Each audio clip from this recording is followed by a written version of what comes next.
আপনি কি কোনো সংঘাতের আশঙ্কা দেখেন কিনা নির্বাচনের আগে? আপনি কি বললেন? এটা সংঘাতের আশঙ্কা দেখি না কেন, এটা আপনি প্রশ্ন করতে পারতেন। এটা প্রতিদিন প্রতিনিয়ত সব অস্ত্রের ঝনঝনানি যেখানে চুপ করে পাহারা দিচ্ছে, যে কোনো সময় যে কাউকে ধ্বংস করে দেওয়ার জন্য।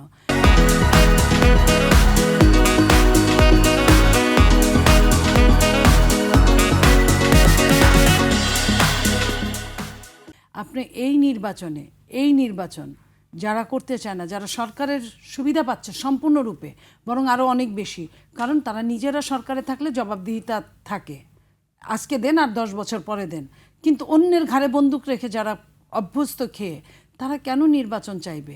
আপনি কিংস পার্টি বলি আর যে পার্টি বলি, ইতিমধ্যে তারা বলাও শুরু করেছে।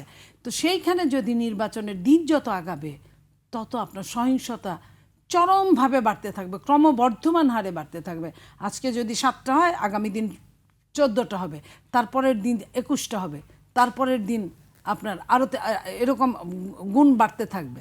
তো আপনার যে দেশের এই অবস্থা, কোনো মানুষের জীবনের নিরাপত্তা নাই, কোনো মানুষের জীবনের মূল্য নাই, সেই দেশে আপনি এটা তো বলার কোনো অপেক্ষা থাকে না। আমরা আসলে সংঘাত কোনো কিছুই চাই না, চাই শান্তিপূর্ণ। সরকারের চালাকিও চাই না, সুষ্ঠু কারোরই সরকারের চালাকিও চাই না। চাই না। ওসমান হাদি হত্যাকাণ্ডের শিকার হলেন, খুনিদেরকে আপনি ধরতে পারছেন না, সে কোথায় চলে গেল।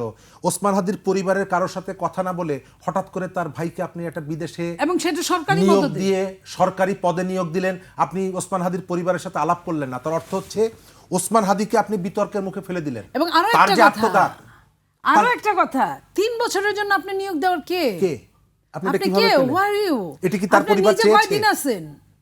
আপনি মার্চ মাসে আপনার সরকারি সফর দেন, সরকারি সফর মার্চ মাসে, ফেব্রুয়ারিতে ইলেকশন হলে সরকারি সফর হয় কেমনে? আমাদের হিসাব বুঝান। প্রত্যেকটা অপরাধী তার অপরাধের চিহ্ন রেখে যায়।